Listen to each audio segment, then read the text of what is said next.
So, business అంటేనే ups and downs ఉంటాయి. So, మీరు చేస్తుంది బిజినెస్ కాబట్టి డౌన్స్ కానీ, డౌన్‌ఫాల్ కానీ ఎప్పుడన్నా చూసారా? చూస్తే వాటిని ఎలా అధిగమించారు? రైట్. ఇప్పుడు డౌన్‌ఫాల్ అంటున్నారు గదా! మనం ఇక్కడ మీ దగ్గర కెపాసిటీ ఉండి నేను చెయ్యగలుగుతాను, తప్పకుండా దీంట్లో సక్సెస్ అయితా అనుకుంటే మాత్రం ఆ సెకండ్ థాట్ మనం ఆలోచించొద్దు. సెకండ్ థాట్ గనక ఆలోచన చేస్తే మాత్రం రైట్, బిజినెస్ అయినా, కెరియర్‌లో అయినా తప్పకుండా అప్స్ అండ్ డౌన్స్ తప్పకుండా ఉంటాయి. హ్మ్. హ్మ్. దాన్ని మనము దీంట్లో సమ్‌టైమ్స్ ఉంటుంది, సమ్‌టైమ్ ఉండకపోవచ్చు. హ్మ్.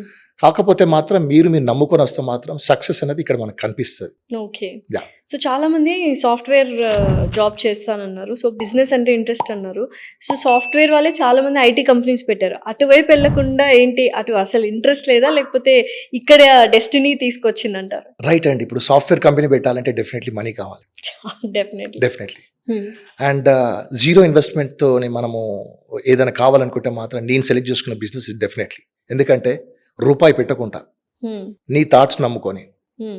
నీ దగ్గర ఉన్నటువంటి నీ కాంటాక్ట్స్ నమ్ముకొని ముందుకెళ్తే మాత్రం సక్సెస్.